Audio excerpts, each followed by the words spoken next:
Seraphina Caldwell had the kind of smile that could melt winter snow.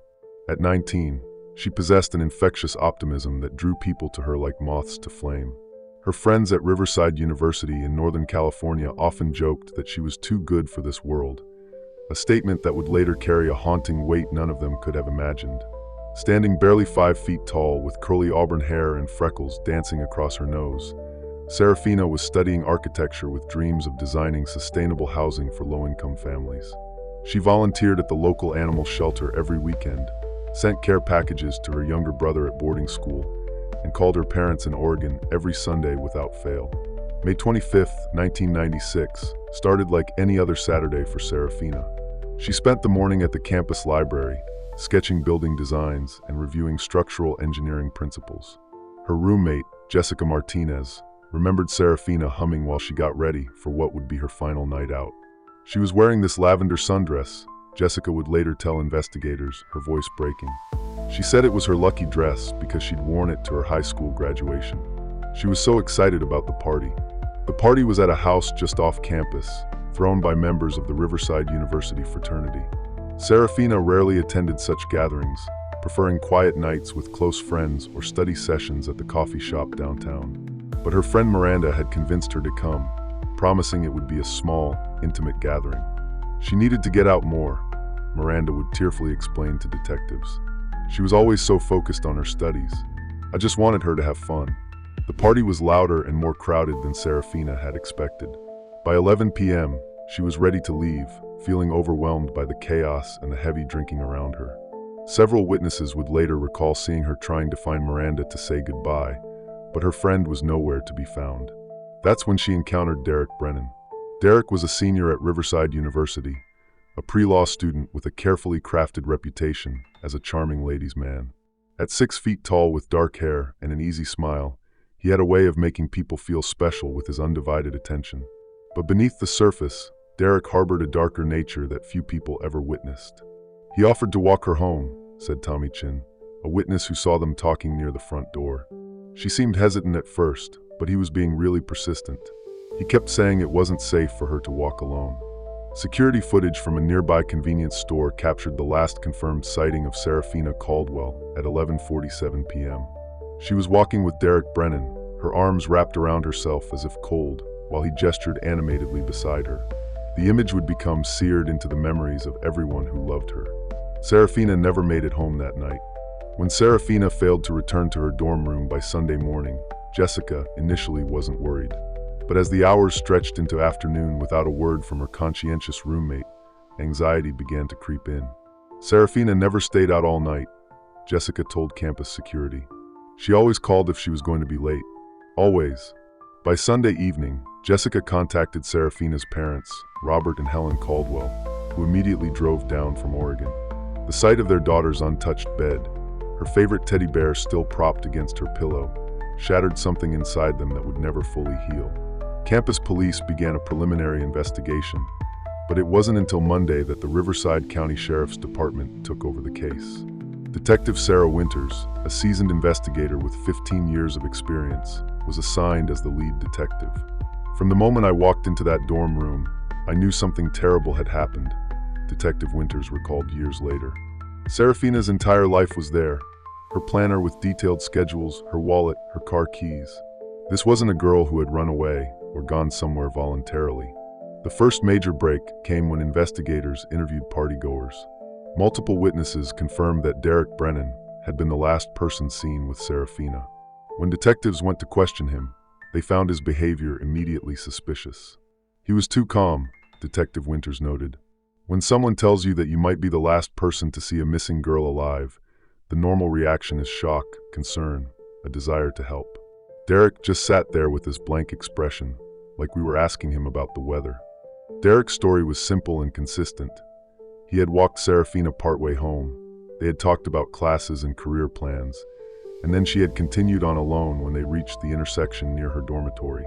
He claimed he had no idea what happened to her after that, but his story had holes. The investigation intensified when forensic teams discovered bloodstains in Derek's car, a detail that wouldn't be revealed to the public for months. The stains were small but unmistakable, hidden beneath the passenger seat where someone had attempted to clean them. "We knew we had our suspect," Detective Winters said. "But knowing and proving are two different things entirely." DNA testing in 1996 was less sophisticated than today's standards, and the blood samples were too degraded to provide a definitive match. Derek's defense attorney, Marcus Webb, argued that the stains could have come from any number of sources: a nosebleed, a small cut, even menstrual blood from a previous passenger. Meanwhile, the Caldwell family's anguish was playing out in public.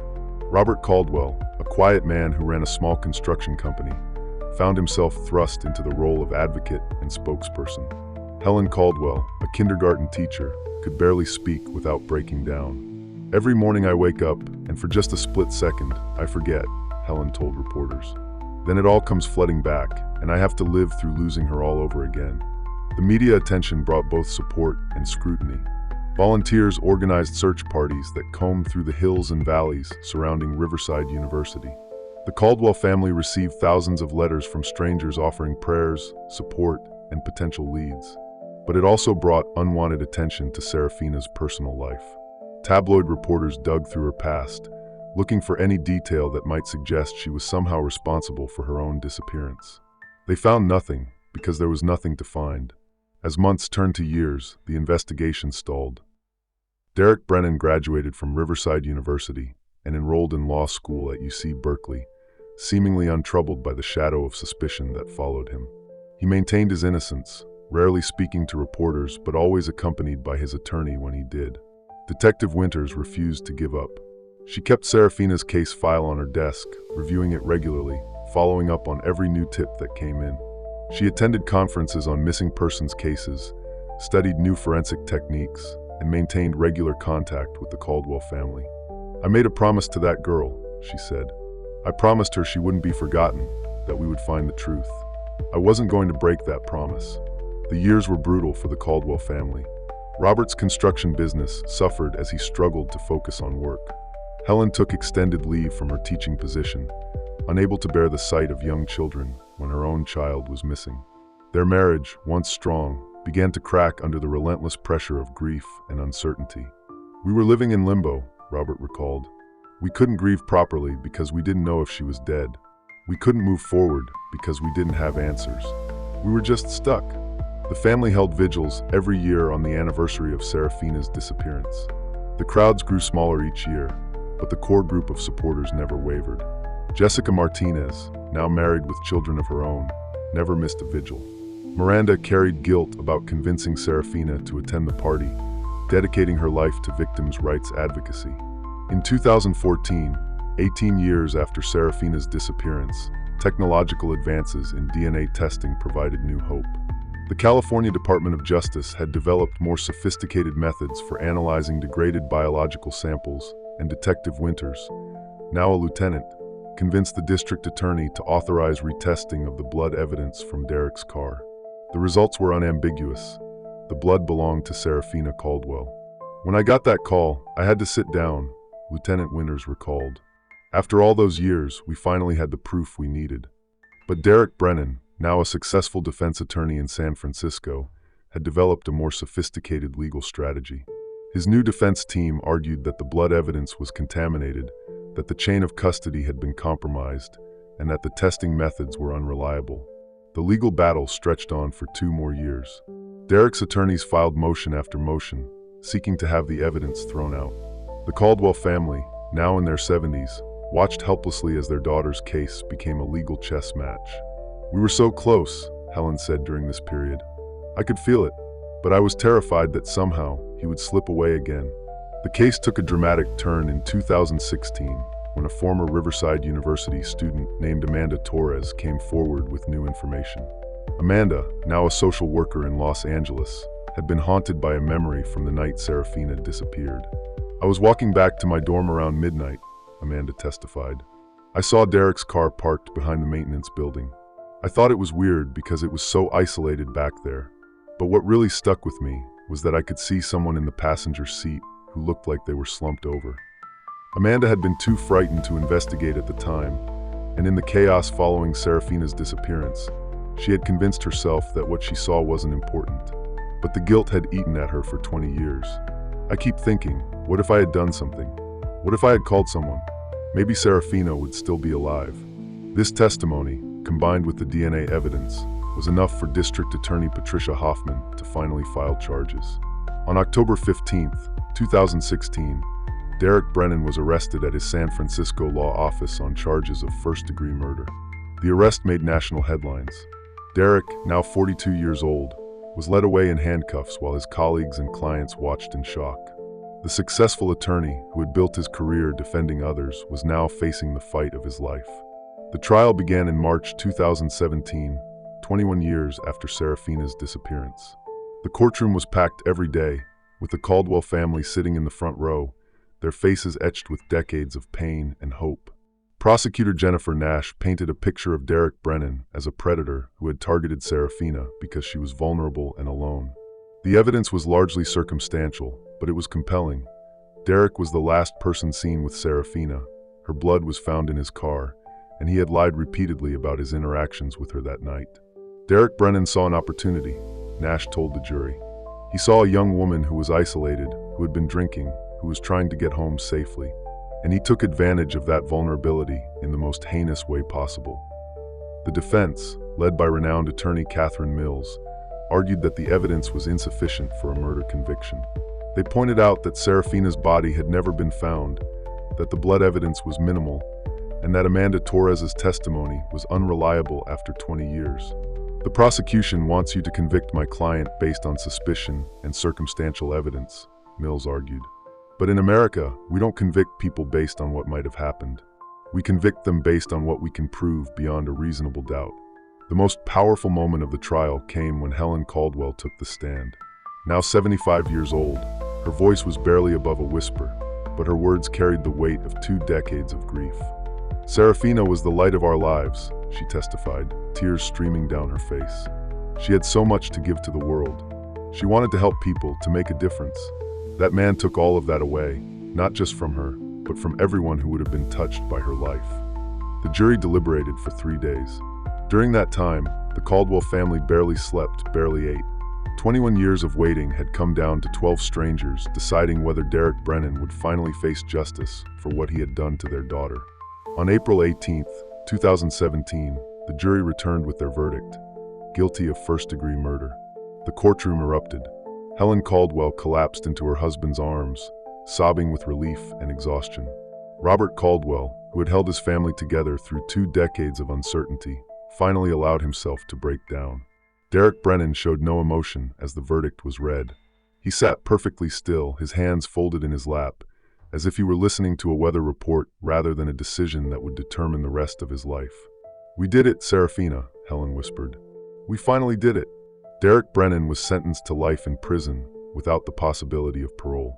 During the sentencing hearing, several of Seraphina's friends and family members delivered victim impact statements that left few dry eyes in the courtroom. Jessica Martinez, now a mother of 3, spoke about the friend she had lost. Seraphina believed in the goodness of people. She believed that everyone deserved a chance, that everyone had something valuable to contribute. The cruel irony is that her killer took advantage of that very quality, her trust, her kindness, her belief in others. Miranda, who had carried guilt about the party for 2 decades, finally found her voice. "I convinced her to go to that party. For 21 years, I've blamed myself for what happened. But today, I realized that there was only one person responsible for Seraphina's death, and he's sitting right there. He's the one who chose to be a predator. He's the one who chose to take a life." The Caldwell family established the Seraphina Caldwell Foundation, dedicated to supporting families of missing persons and funding research into cold case investigations. They also worked with legislators to improve the resources available to law enforcement agencies investigating missing persons cases. Detective Sarah Winters, who had retired by the time of the trial, attended every day of the proceedings. She had kept her promise to Seraphina, and the weight of that responsibility had finally been lifted from her shoulders. "I've worked hundreds of cases in my career," she said after the verdict. "But Seraphina was special. She represented everything good in the world, and she deserved better than what happened to her. I'm just grateful that we were finally able to give her family some peace." Today, more than 25 years after Seraphina Caldwell's disappearance, her story continues to resonate. The case has been featured in documentaries, podcasts, and true crime books. But for those who knew her, She is remembered not as a victim, but as a young woman who embodied hope, kindness, and the belief that everyone deserves a chance at happiness. The sustainable housing project she had dreamed of as a 19-year-old architecture student became reality through the foundation established in her name. Low-income families across California now live in homes designed with the same principles Seraphina had sketched in her notebooks: environmentally friendly, affordable, and built with love. Derek Brennan remains in prison, his law license revoked, his appeals exhausted. He has never admitted to killing Seraphina, never expressed remorse, never provided her family with the closure that comes from knowing where their daughter's body lies. But he can no longer hurt anyone else, and in a way, that is its own form of justice. Robert and Helen Caldwell, now in their 80s, continue to honor their daughter's memory.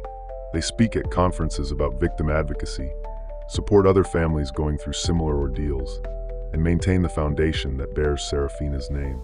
She would have been 50 years old this year, Helen said at a recent foundation event. I wonder what she would have accomplished, what kind of person she would have become. But I know she would be proud of what we've built in her memory. She would be happy that her story has helped other families find their own justice.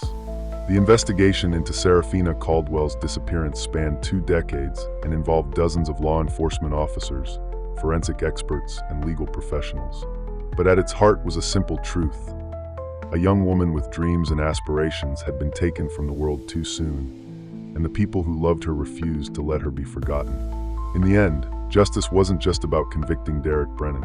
It was about ensuring that Seraphina's life had meaning, that her memory would endure, and that her light would continue to shine in the darkness.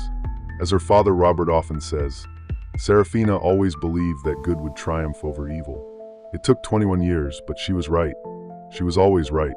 The girl who lit up every room she entered continues to illuminate the path forward for families seeking justice, for investigators refusing to give up, and for communities that refuse to let victims become mere statistics. In death, as in life, Seraphina Caldwell remains a beacon of hope in a world that sometimes seems consumed by darkness. Her story is a reminder that every missing person is someone's daughter, someone's sister, someone's light. And every one of them deserves to be brought home, to have their story told, and to find the justice that allows their loved ones to finally, truly begin to heal.